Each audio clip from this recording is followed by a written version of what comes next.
I guess, center. I don't know what position of the map to approach. Uh, Yes. but it is also wide enough that if you're not diligent, you could get approached from a number of different directions without getting spotted. I mean, just look at what happened with Civil halfway through the match. Completely, he didn't deal any damage to them, but that's still just an angle that was weak at that moment. Yeah, I think when you play inside Minas Generalis proper, you kind of give up any information about what's going on to your north side just for the ability to have complete domination and knowledge and vision over everything that's going to your southeast and west. So, it's a trade off, and Fable was able to make it work up until the very late game. If it hadn't been for a pretty solid duo performance there from the last remaining two from Veritas and Jazza, they might have ended up with four playing out in there. But well played by the Veritas boys. What's And this? what is going on here? Team Clueless once again just cannot seem to find any space to breathe in the early part of these games. Okay, so it looks like Elusive are leaving them to loot alone. Problem is, how many vehicles are they taking with them? I see. Okay, so I saw a truck there that Clueless can take. But sneak attack is. Oh, okay, never mind. Maybe a little bit too late. They found guns. Bad, bad, bad. Drive, drive, drive.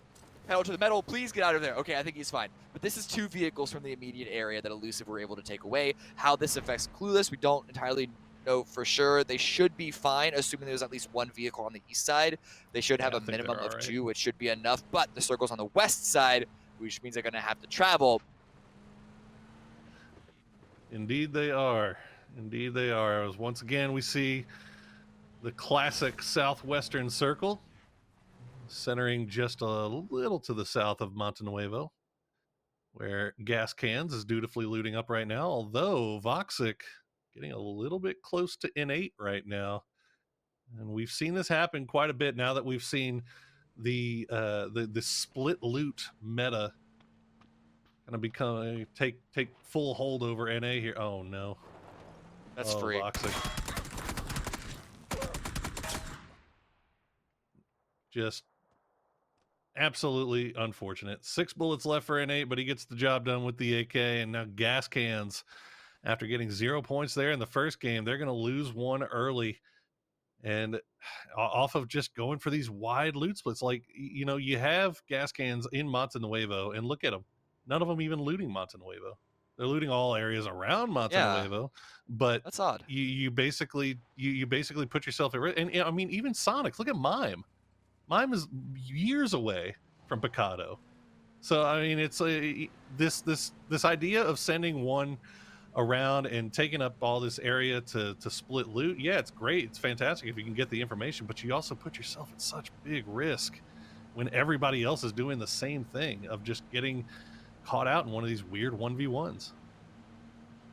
I just there's a lot of teams in the circle that I wouldn't expect to have been. Los Leones is completely empty. There's actually a number of teams on the northeast as well. So I think something about this plane path called a lot more teams than I would have expected into their plan B drop spot.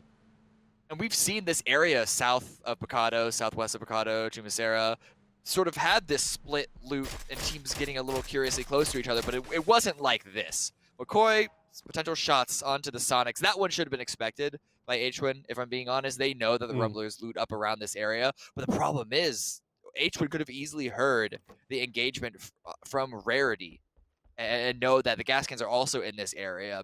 So I like that they're coming to this area very, very early, likely off of that call saying, wait, guys, there's a lot more stuff happening in the circle than we would have otherwise expected. We need to get here now in order to have a relatively playable position. Sonics taking over the spot that we are accustomed to seeing them play here, over here just north of Chuma. Meanwhile, San Diego Rarity taking up the high ground just off to the east of La Dreria. Rumblers, meanwhile, still collecting their thoughts around Chumacera. Los, obviously, going to go to his church. Although he didn't get to drop there, he's going there now. He just had to check in, maybe say a quick prayer and get on out of there as they reposition. Yeah. Meanwhile, Veritas now coming in as well. You always got to make that pilgrimage. This is Of just a very course. curious beginning to this game because everyone's already Oh, look at stacked up. this. What? Finna just got taken out by Honey Badger. There's a second from Duel. If Honey Badger can actually find both of them, this is a continuation of a awful start for Dodge. I say awful. Last game, you're right, wasn't that bad. It's just, it gets a little sour when you remember that Icy Flex 1 versus 2. A good Molly, though. Doesn't, I think it's just too shy of Danny's position, but Honey Badger, he is going aggro as you like from this position. Wants to take this 1v1. He is salivating for it. But Dodge, look at that angle. They might be able to spot. He's going to get a little bit of support here from Nikos. Now, they were getting shot at from long range and behind from San Diego Rarity, and now it looks like a few more shots are going to be sent their way from Lamp.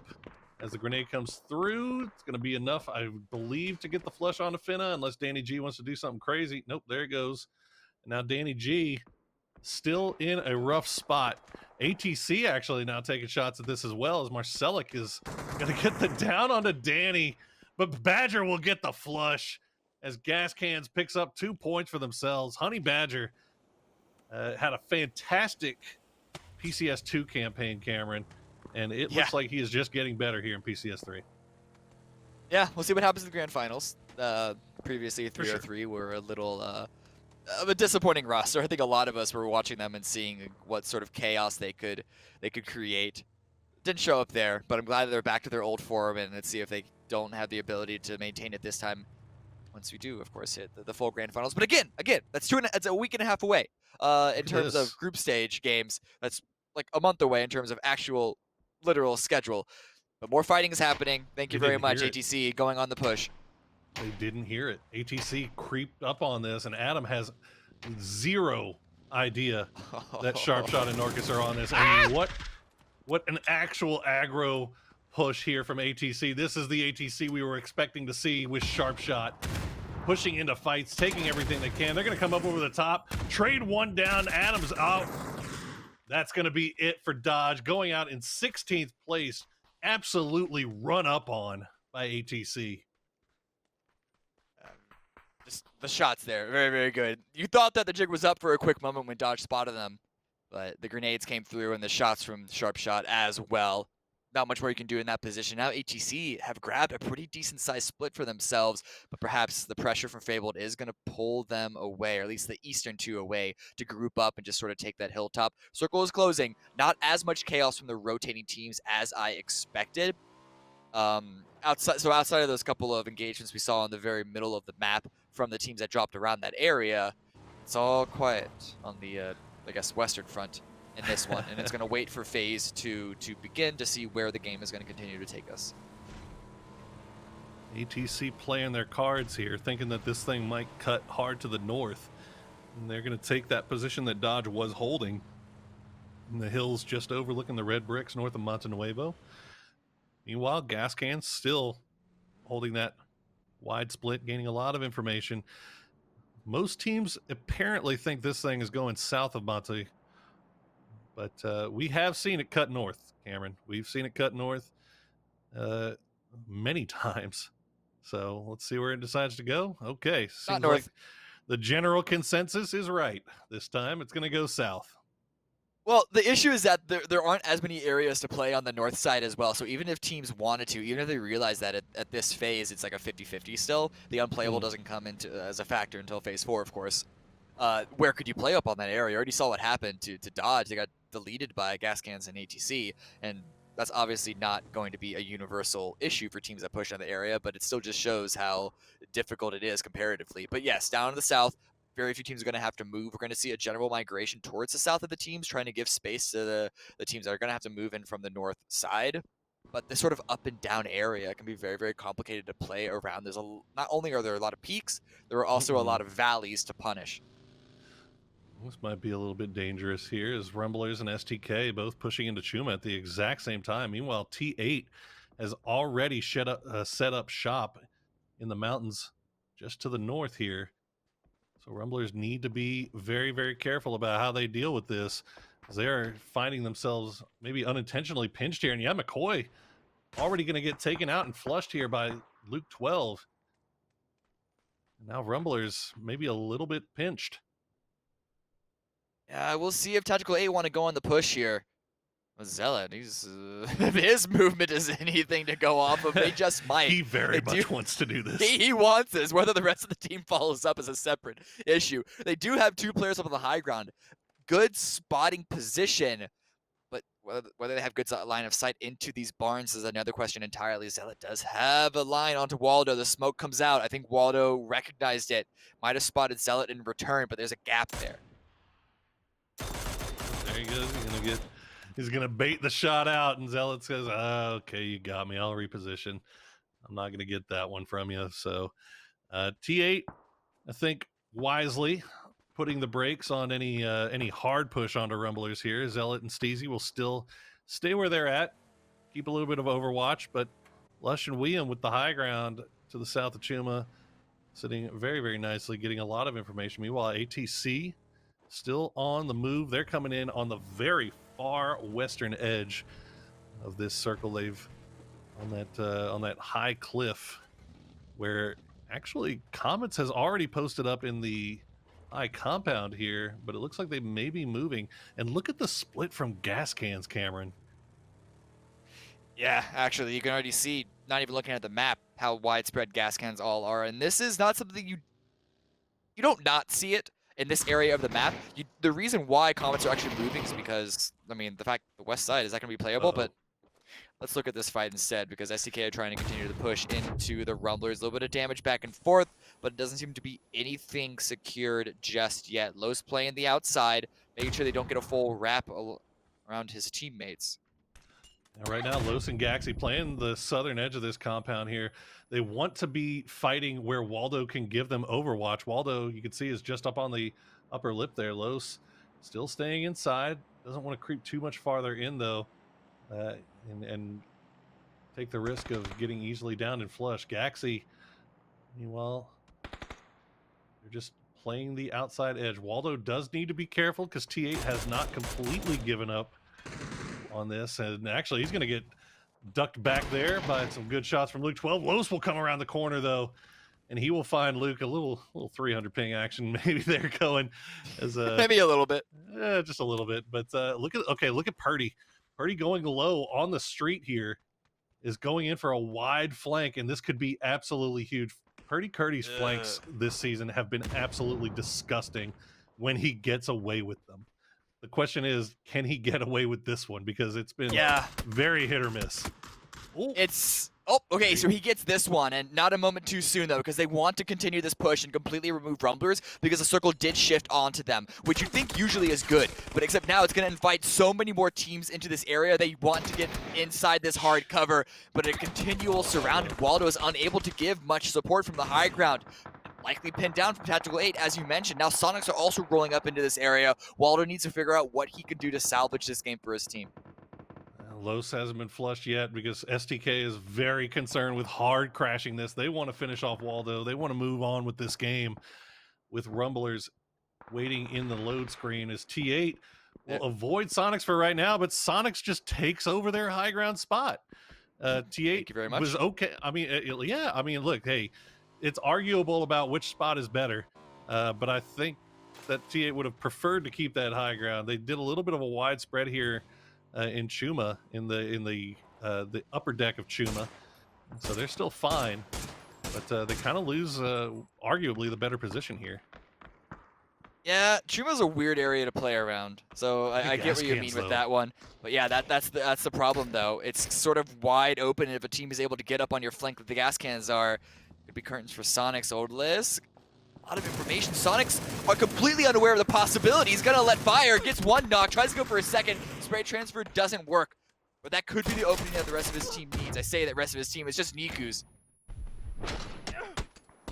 Wasn't able to confirm the flush, and Nikos will be able to though, but not before Mime comes over the top and finishes off both of them. So gas cans get one, but they pay the ultimate iron price on the way out. Meanwhile, just down below, you can see Subtle for SDR. I think Illusion managed to crash into the 2-2 split of SDR, and they take out both of them. So Illusion collecting some more kills and doing a little bit of gatekeeping of ATC. Meanwhile, Waldo has stayed alive for Rumblers. The push has stopped from STK. He has weathered the tide for the time being, as we are down to 48 alive here in phase 3. Where's the circle gonna go? Of course it Okay, is. so it's a somewhat hard shift towards the east side. Chuma, the only thing that's really playable at this moment. Veritas, Michael has an area on the east side, but the rest of his team is so close to center. Even being an off angle, it's not super valuable to take, or at least not to leave their spot. But that does make that school position open and available for if anyone else wants to go there, like Prozone's sake. But ATC pushing in from the northwest side, making their way in front of Illusion, who have yet to move with this circle shift. And they should be able to find their way into some cover in the city itself, because STK, or rather, it doesn't matter what team it is, can't really hold it the entire city by themselves, and it's incredibly difficult when Marcellus gets a knock like that, but Luke immediately on the trade. Jeez. These two trading back and forth there. Both teams should be fine, get those reses off, but now ATC, they've drawn the ire of a team that's already well entrenched. Now, the south side is where things are going to start getting interesting. SDR starts to make a rotation. They're going to push right into T8, it looks like, in Chuma, and pay the price in 8. I think the last one up, and he's going to fall right into VTS. Meanwhile, Comets are making their way in, and they have found themselves a nice little spot just on the inside of the circle where they might be able to do a little bit of gatekeeping on S1 here. And Duel. Not just, yeah, and Duel. Duel, we just panned over them. They've been on the hard side of the circle, and they haven't really been able to move. And this is looking more like Oh my the God. Duel of old, where they're not ever really in positions to take control of the circle. ATC hard crashed into STK. Oh boy. Well, while this fight's going on, number of fights going on right now, so it's hard to keep track of everything, but this one is right about to pop off. We'll see if Destinator can make something happen here. He's going to find Leda. They're going to trade back and forth. He'll get the down onto Leda. He's going to get the flush as well. Where is the rest of Comets to prevent that from coming out? And there he goes. Yaxley will finally get him, and he actually gets the res as well, but look at the damage that the duo from S1 was able to do. Jay All Day and Fizzle weren't a part of this push, so they're going to get into the vehicles and try to reposition, but Fabled in perfect position to pick off a few free points here as Duel starting to make their way on foot right below this. This is essentially a comedy of errors. So many weird things happening in this area, and I think Fable, they're definitely the winners in this one because they can just watch at a distance, laugh, eat their popcorn, and pick up a couple of stolen kills. Vegas not letting Vegas. The rest of Elusive get out of it scot-free. Already gets one knock, tries to go for confirmed kill, but also expects the push. There you go. And that's going to be it. Elusive are eliminated. It was a good opening, but the two duos were too split for it to really become something more. Now Vegas, what can he do as a solo player? The rest of Duel continuing to push over. The Sonics also have a good line of sight over the entirety of this engagement. Look at Mime. Mime and Sonics, one of the few remaining Mini 14 gamers in the lobby. And he is trying to see if he can spot out Duel here. The shot's just not landing, but Duel actually running right on top of the snake of Vegas, and Vegas has himself some cover, but oh boy, that is just a Molotov or a grenade waiting to happen right there, and there it is. It's lit, fam. Goodbye. Yeah, Ventilol gets the credit. Not much more that you can do. And Duel actually split up there. They sent Cherry to go sort of keep an eye on Fable, and so now they might have a good crossfire position onto them. The circle does center up, which is helpful. It means they're not going to have to move quite so fast. And Cherry with an opening onto Hella is a good beginning with all the Gregs. Shot on the top still. He's got the angle. He's got the SLR out, but Penta going to put a few right in the dome and force him to drop down and get the heal off of, while Cherry starts to reconnect with the rest of the boys. Once they get inside, so if they can deal with Greg shot here, if they can get inside this circle. Team Clueless is in the compound, but they can easily avoid that by breaking line of sight. So Duel making things happen on the south side. While all of this was going on, STK did weather the push coming out from ATC, but they are down to 2. It's just Alo and Kurt, while they have collected 9 kills for themselves. So a lot of action going on all over the map. We'll see if Greg Shot can stay alive here, or we'll see if Duel can add to their total. Duel should know more or less where he is. So you got 2 options. Through the area. Pick a cloud. Yeah, basically. He's leaving the smoke cloud. You can tell he doesn't know where Duel have rotated around, which is why I guess Duel have made so much movement, is to keep Gregshot guessing. It's a 3 versus 1. It shouldn't be hard for it to work out in their favor. There it is. Finally found that player. Sonic's in the meantime been taking care of Tactical 8. They pushed it for the high ground. They said, you know what? You gave us the hill. Thank you, but we want more. We want your compound now. Whatever you have is ours. Taking everything they can and more from Tactical 8, as they should be able to get the last res up. Remain 3 strong. They do have a duo of STK to worry about, and VTS, Veritas, has managed to keep 4 alive. They're right on the edge of this Chuma high lip. PDS, meanwhile, look at that. Pros Don't Snake finding their way into the top 8. We haven't seen them here that often. We'll see if they can make something happen now that they are, as they are slowly pushing up onto the compound where TC is firmly embedded for the time being. Meanwhile, Duel still trying to make it in. It looks like they might have been spotted out by Tig. Ooh, but Hambino spots the spotters. Everyone's spotting everyone here, and that's what happens when it's so open. Despite it, most of this being on high ground, if everything's on high ground, then it's sort of null and void. Exactly. Yeah. If all the ground is high ground, then there is no high ground, right? What is high ground?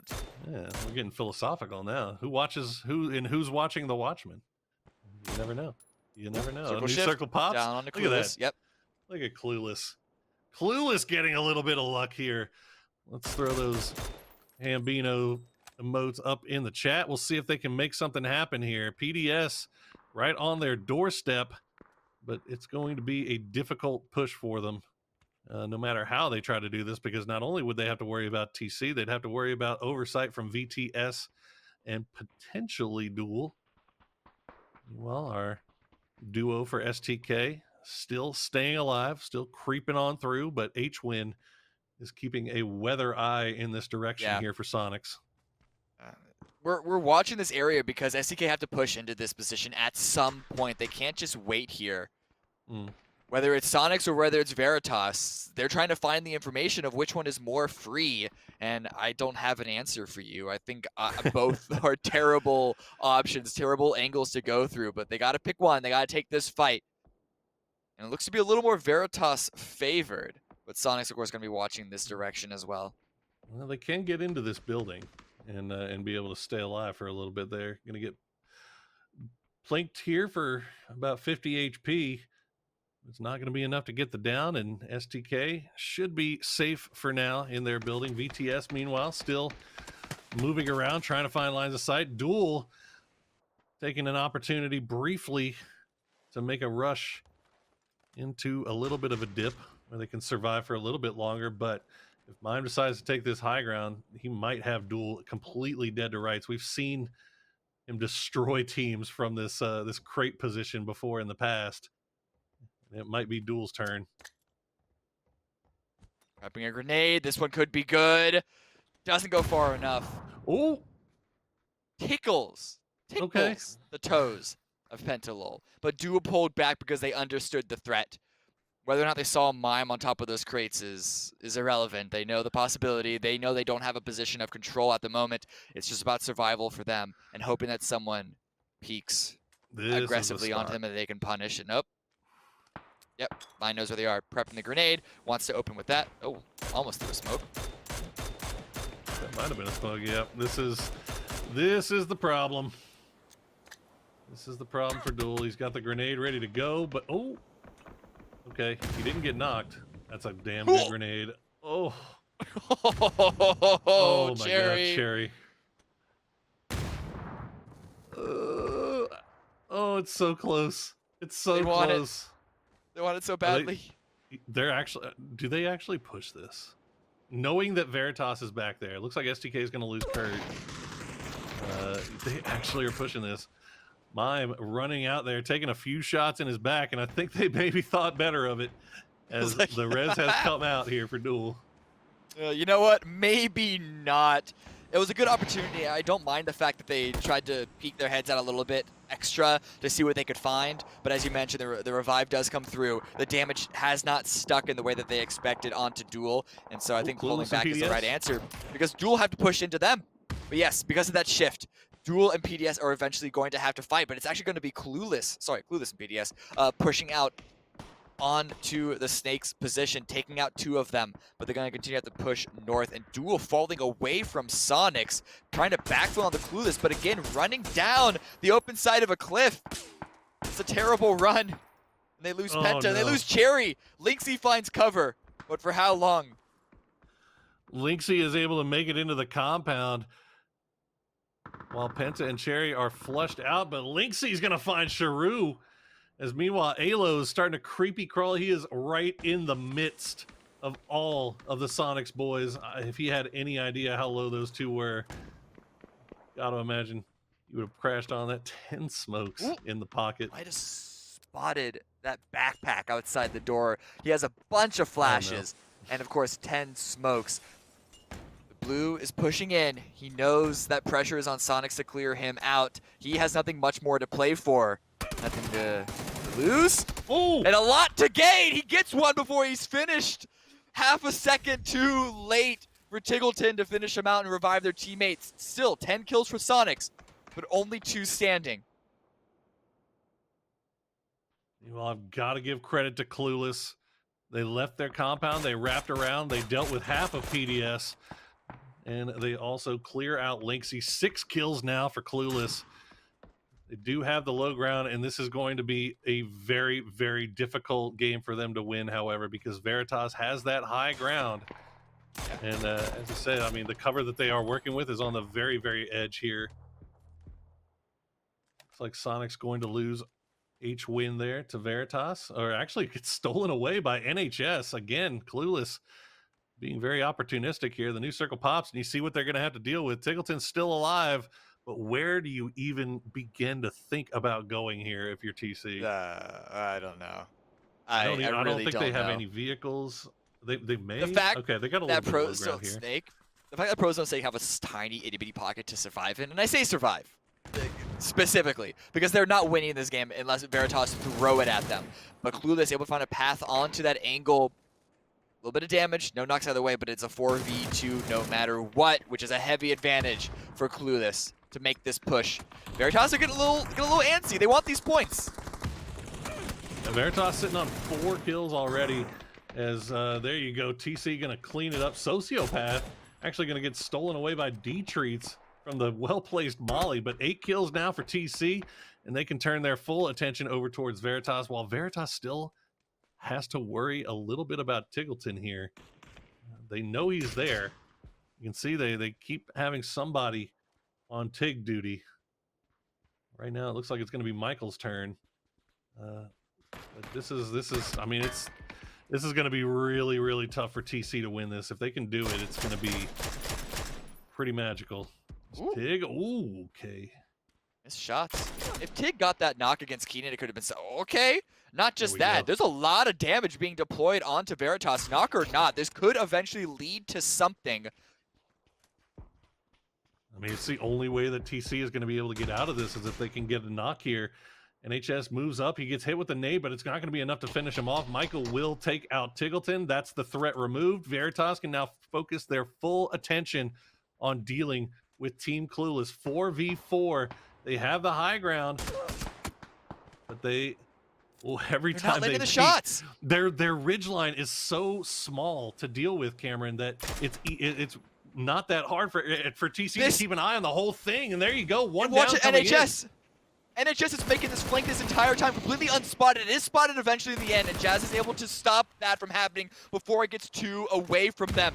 But Nick is also up close. A good grenade, a good molly. Doesn't go far enough, just barely. Sharu and Hambino continue to wrap on the other side. They're going to find Keenan. They'll take him out. Jazza goes down to Hambino. And now Team Clueless have done everything they need to do to get this win. It's Michael and D-Treats. D-Treats has just been res. He gets the heal off. The 2 are up. Michael will come up over the top. He'll find one. Nick goes down. And now it's down, I believe, to just 1 for Team Clueless. Hambino, the only one left. He's got the AUG ready to go. In the 1v2, they know exactly where he is, though. The flashbang comes up over the top.